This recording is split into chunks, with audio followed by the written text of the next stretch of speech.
이 시간에 말씀을 보도록 하겠습니다. 오늘 하나님께서 우리에게 주신 말씀은 빌레몬서 1장 1절에서 3절입니다. 빌레몬서 1장 1절에서 3절입니다. 제가 봉독하겠습니다. 그리스도 예수를 위하여 갇힌 자 된 바울과 및 형제 디모데는 우리의 사랑을 받은 자요 동역자인 빌레몬과 자매 아비아와 우리와 함께 병사된 아키포와 내 집에 있는 교회에 편지하노니 하나님 우리 아버지와 주 예수 그리스도로부터 은혜와 평강이 너희에게 있을지어다. 아멘. 오늘은 말씀을 전하기 전에 두 가지 감사의 제목과 두 가지 기도 제목을 함께 나누고자 합니다. 또다시 유행되는 급속하게 유행되는 코로나19 상황으로 인해 우리 교회에도 확진자가 발생했습니다. 그럼에도 감사한 것은 지난 토요일 차은혜 전도사가 약간의 감기 기운이 있어서 약국에서 진단 키트를 구입해서 코로나 검사를 했는데 이상 반응이 나와 곧바로 보건소로 가서 코로나19 검사를 받도록 선제적인 조치를 했다는 것입니다. 결국 주일 아침에 양성 확진을 받게 되었고 차 전도사님과 접촉한 저와 전도사님들이 자가격리 수동 감시자가 되어서 주일 예배를 전면 비대면으로 전환하게 되었습니다. 주일 예배를 정상적으로 드리지 못한 것은 너무나 아쉽지만 다행히도 선제적인 조치로 인해 모든 세종샘 가족들이 코로나19 감염 경로에 노출되지 않게 된 것으로 인해 주님께 감사를 드립니다. 그리고 두 번째 감사는 차전도사와 밀접 접촉한 저와 전사님들이 코로나19 1차 검사에서 모두 다 음성이 나왔다는 것입니다. 이 또한 주님께 감사를 드리지 않을 수 없습니다. 다음은 두 가지 기도 제목을 또 나누고자 합니다. 첫 번째로는 코로나19 양성 확진으로 자택 치료 가운데 있는 차은혜 전사를 위해 기도해 주십시오. 그리고 차 전도사님 어머님도 확진이 되어 함께 치료 중에 있다고 합니다. 그런데 두 분 다 별 다른 이상이 없이 증세 없이 잘 지내고 있다고 합니다. 감사한 일입니다. 속히 잘 치료받고 일상으로 복귀할 수 있도록 기도해 주십시오. 두 번째로 저와 전사님들이 내일 목요일 코로나19 관련해서 2차 검사를 받을 예정입니다. 검사 결과가 모두 음성으로 나올 수 있도록 함께 기도해 주십시오. 코로나 2차 검사까지 받으면 모두 정상으로 복귀할 수 있습니다. 위에서 우리 세종샘 가족 여러분들의 기도를 부탁드립니다.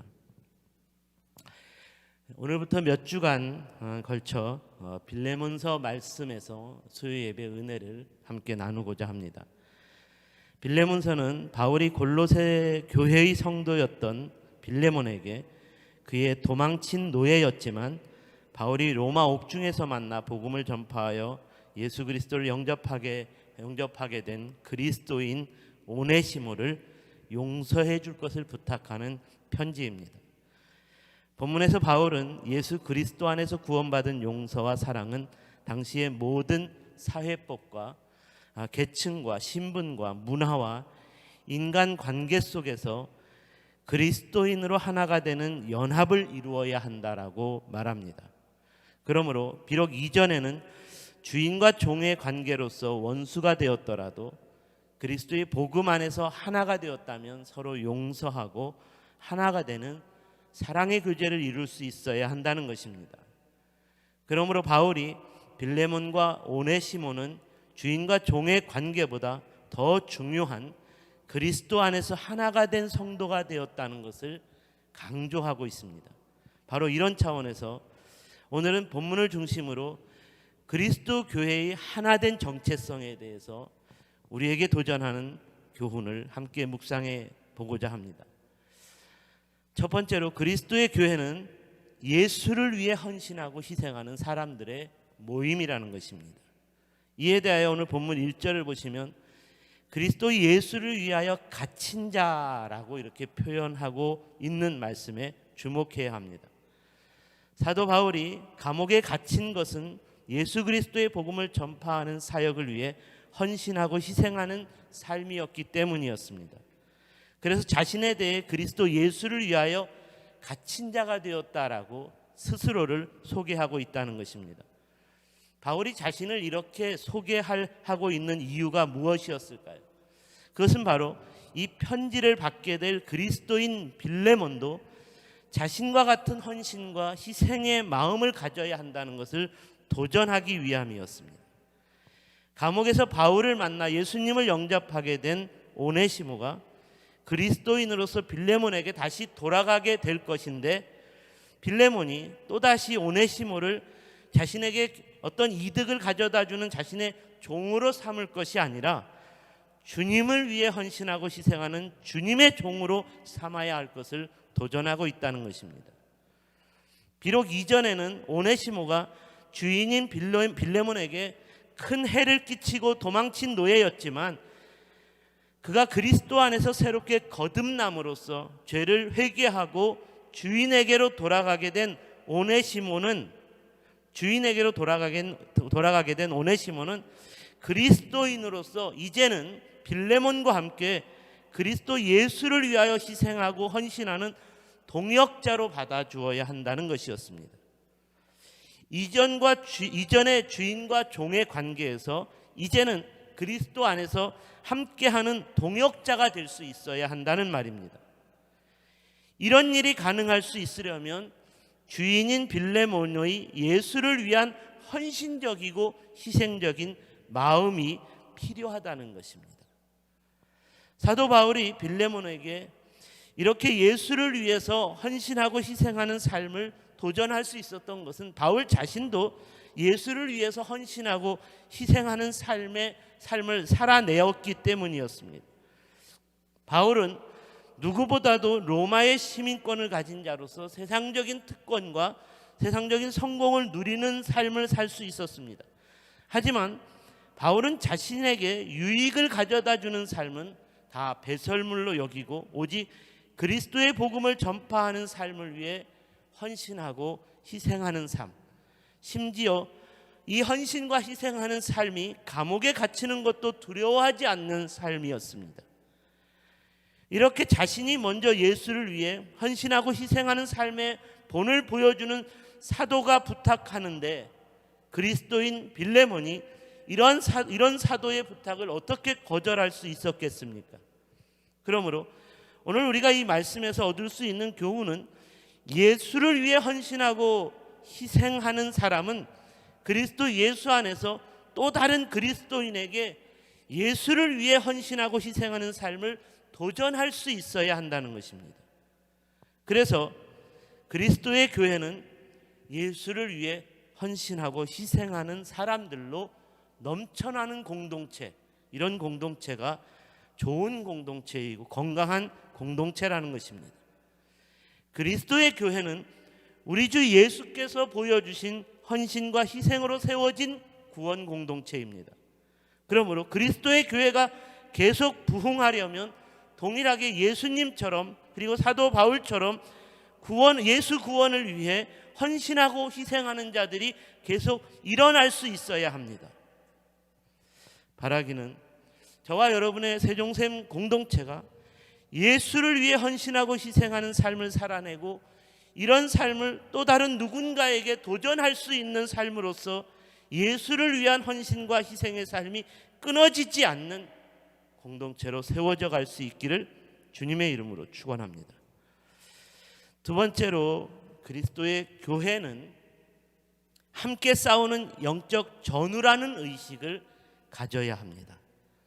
오늘 본문 2절을 보시면 우리와 함께 병사된 아키포와 내 집에 있는 교회에 편지하노니라는 이 표현을 주목해야 하는데, 특별히 이 표현에서 우리와 함께 병사된 자, 바울이 아키포라는 사람을 우리와 함께 병사된 자로 소개하고 있다는 것입니다.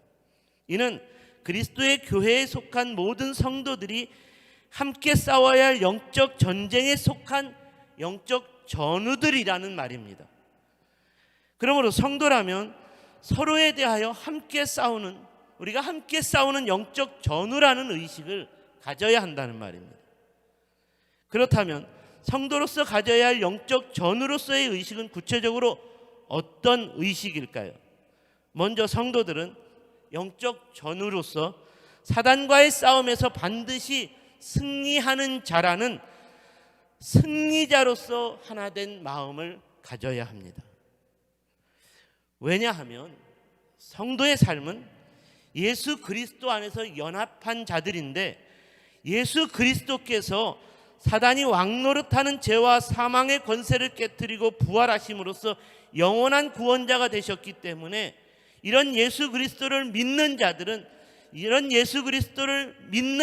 자들은, 패배한 사단과 그의 졸개들과의 영적 싸움에서 항상 이기는 영원한 승리자로서 삶이기 때문에 이런 믿음을 가지고 함께 싸우는 영적 전우들이라는 말입니다. 그런데 이런 그리스도인으로 사는 우리가 사는 세상은 아직은 하나님 나라에 도착하지는 못했습니다. 그리스도의 교회는 완전한 하나님 나라로 향하여 가는 길에 주님과 함께하는 영적 전우로 부름을 받은 사람들의 모임입니다.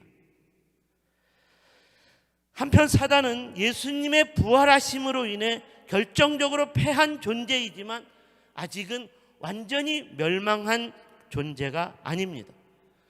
사단이 완전히 멸망하는 날이 오는데, 그 날은 주님이 다시 오실 재림의 날입니다.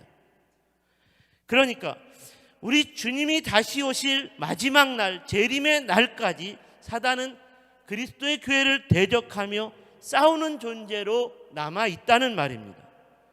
바로 이러한 이유로 인해 오늘도 그리스도인으로서 우리는 함께 싸워야 할 영적 전우로서의 우리의 삶을 계속 지켜내야 한다는 것입니다.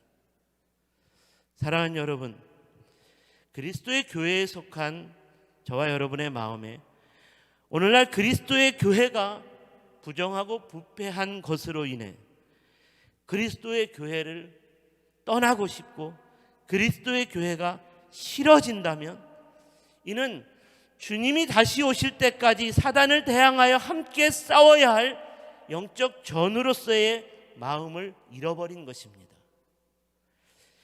그리스도의 교회가 부정하고 부패한 것은 사단의 공격을 받아 그리스도의 교회가 넘어지고 쓰러진 것입니다.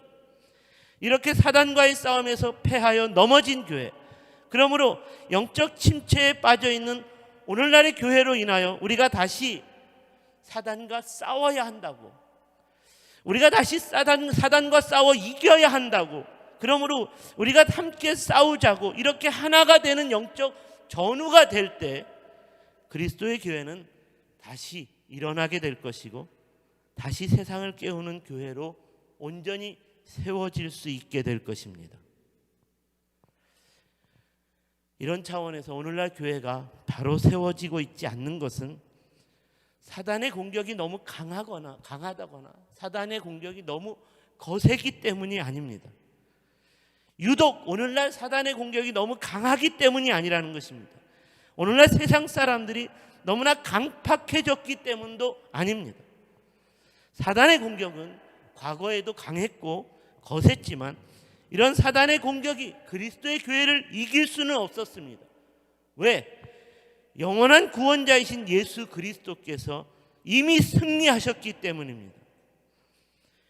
우리 믿음의 선조들이 살았던 시대에는 오늘날보다 더 강팍했습니다. 더 강팍했기 때문에 그리스도의 복음을 전파하는 그리스도인들을 잡아다가 죽였습니다. 그러므로 이런 핑계들로 인해 오늘날의 교회가 바로 세워지지 않는 이유를 댈 수는 없다는 것입니다.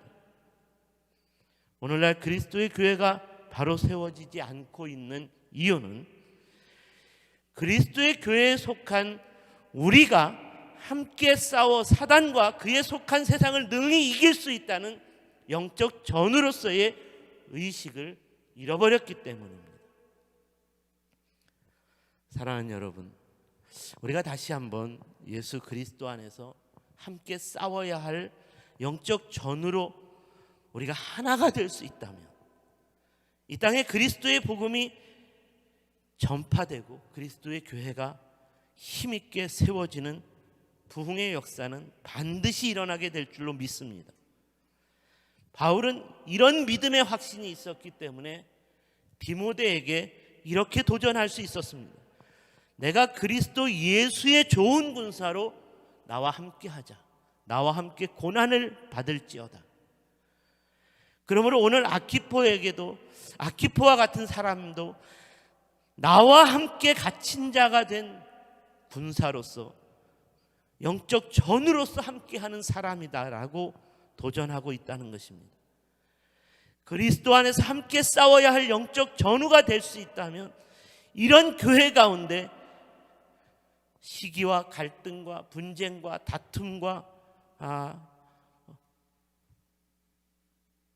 질투, 이런 단어들은 사라지게 될 것입니다. 그리스도 안에서 함께 싸워야 할 영적 전우가 될 수 있다면, 이런 교회 가운데 서로에 대한 사랑과 용서와 배려와 용납과 헌신과 희생은 넘쳐나게 될 것입니다. 바라기는 저와 여러분의 세종샘교회가 함께 싸워야 할 영적 전우로서 다시 한번 하나가 되어서 다시 한번 이 땅에서 주님이 기뻐하시는 교회다운 교회로 세워질 수 있기를, 사단과의 영적 싸움에서 날마다 승리하는 교회로, 사단과의 영적 싸움에서 날마다 승리했노라고 고백할 수 있는 성도들의 모임으로 세워질 수 있게 되기를 주님의 이름으로 축원합니다. 기도하겠습니다.